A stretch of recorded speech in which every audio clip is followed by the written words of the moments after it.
for the last 2 days, on Monday and today this morning, I spoke with the President of South Africa, who sought me out to speak with me on this matter because of their involvement in Eastern Congo. And he's also there pretending to be playing a peacemaker role. And he has a force that has been fighting alongside FDLR and has been fighting the M23 on the instructions of Tshisekedi, because these are people who are not supposed to be in Congo, that these are from Rwanda, or the M23 are not Rwandans, please.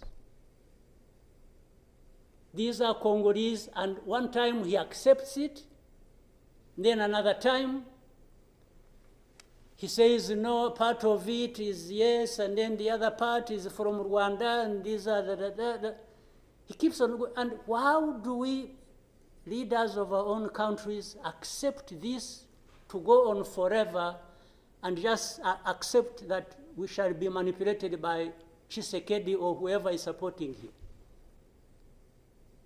And South Africa dares even issue threats about what is likely to happen after that, and so on and so forth. Of course, we will see what threats they are talking about. Maybe they should have done that exactly for which they have been issuing threats. They should have done it to clean up the mess in Eastern Congo, or to fight back those who have been trying to clean up the mess. So then you have the whole international community just confused. They talked about Rwanda, they talked about the Nairobi process.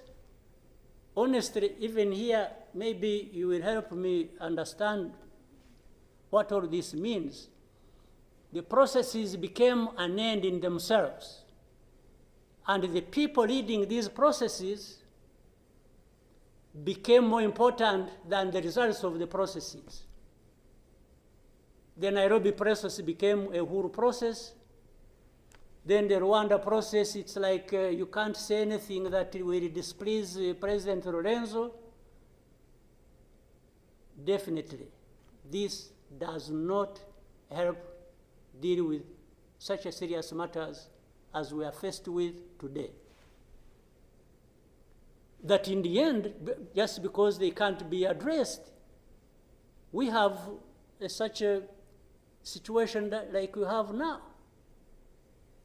And if anybody, and above all, I don't understand how Tshisekedi keeps thinking that he will resolve the problems to do with rights of people militarily. Kill them, shoot them, bring in forces that are ready to help, like especially Burundi. Well, I don't know whether that has been helpful for the last few days or weeks. They have been doing that.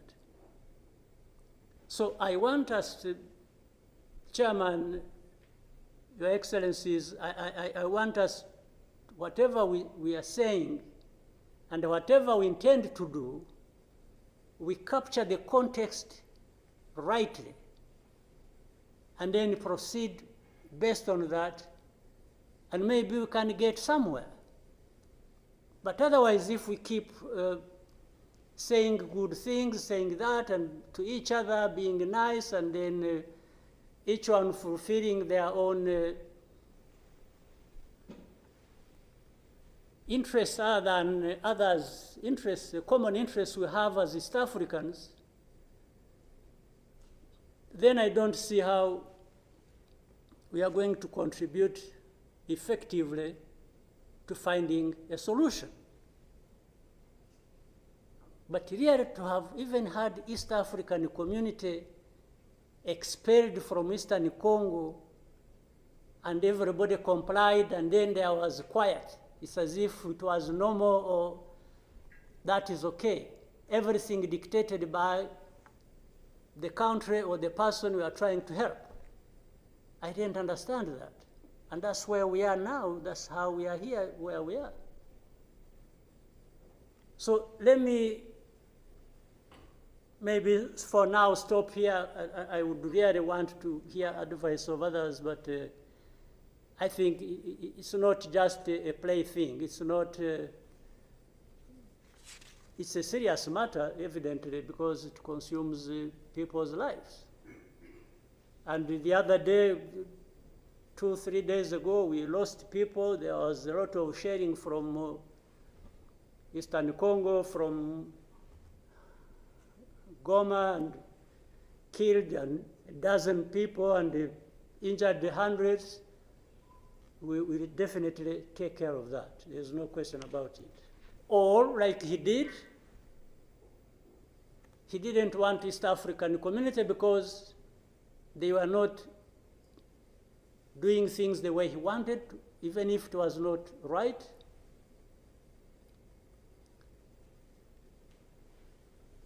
He got rid of them and he decided to bring in SADC.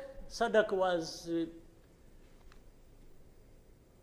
without any question, coming to assist Tshisekedi to fight alongside FDLR, these murderers of our people here in this country,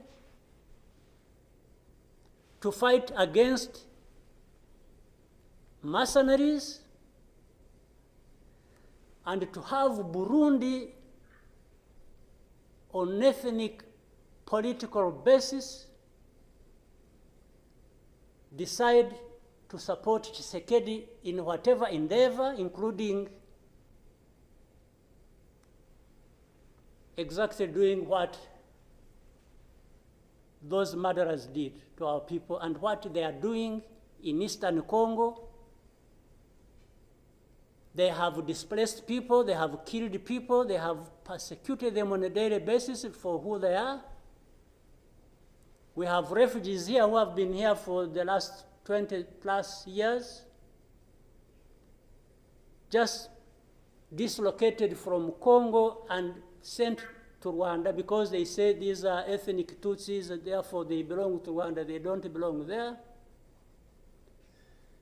And everybody is around. I don't know how many entities we have in Congo, honestly. We have MONUSC, we have some DRC, we have mercenaries, we have Burundi, we have FDLR that has joined them.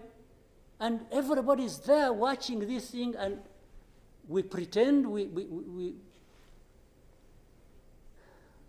it's like we don't understand what has been going on for all these years. And then when things like this of last week erupted, we behave like we are surprised or we are concerned about humanitarian crisis, about this and that. Isn't persecuting and killing people and displacing them part of that humanitarian concern? So as East Africans, we sit here and then do what about it? Thank you, Chairman of our community. I want to associate myself with what has been said, especially what our sister President Cyril has just mentioned. But before that, let me raise a couple of questions maybe to guide us. I don't know if that is possible. One, is there anybody among us who did not see this coming? for one, I saw it coming to be where we are now. I saw it coming because I did not see who was taking charge of the process, who was listening, who was trying to provide any kind of guidance as to what we should be doing from one thing or one day to another. And by this, I want to also ask, as the East African community, what did we want from the beginning? Or what did we do about that? What are we doing now? And what do we want to do for where we want to go? Because exactly like President Sami has mentioned, if it is talking about problems and defining them, and I think we have been very eloquent.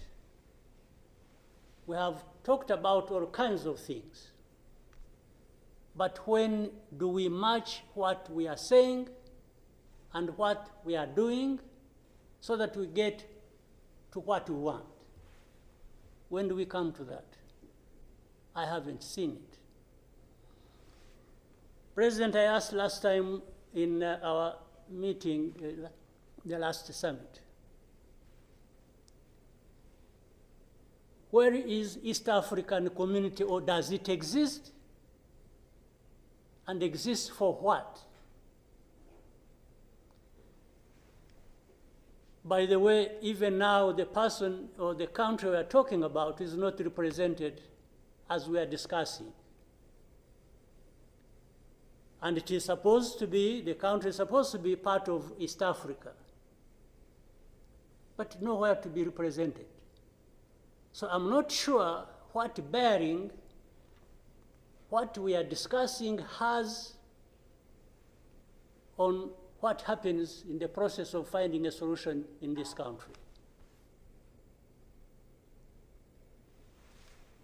I'll move on.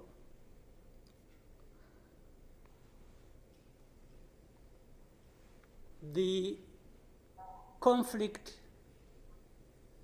that was created from the time we had the East African community get involved in trying to help in Congo,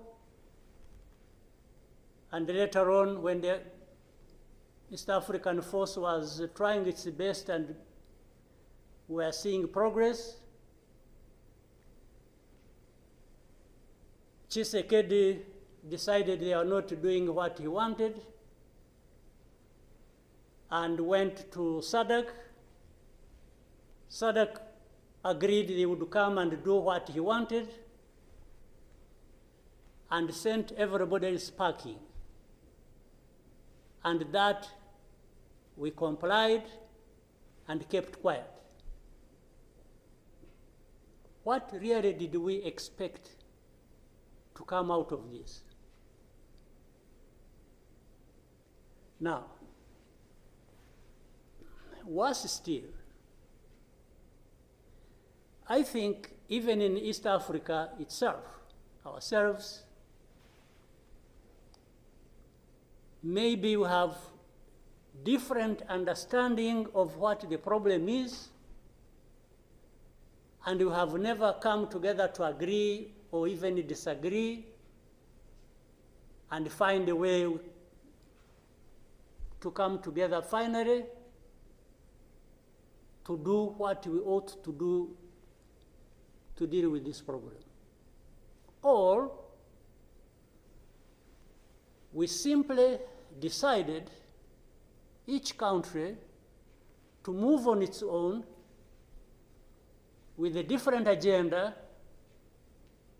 arising out of involvement or whatever in Congo, and that was enough. If your interests were catered for by Tshisekedi, that was fine, even if the others' interests or concerns were not taken care of.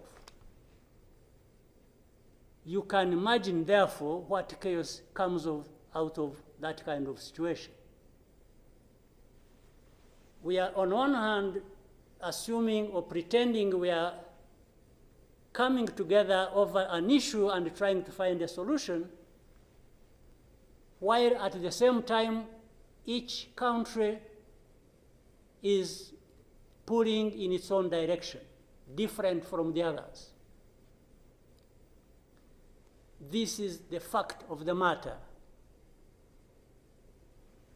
Now, but even if we were doing everything right, all of us, nothing is going to come out of it until those mainly concerned are also part of it and participating and contributing to the success of the process through which they are getting the support. But if the parties decide or accept to be manipulated, because, and by the way, that's exactly what happened, and I think in Congo, there are experts for doing that. They would go to one party and promise them something, and then they would decide to keep quiet about what is obviously going to result into problems like we are seeing now.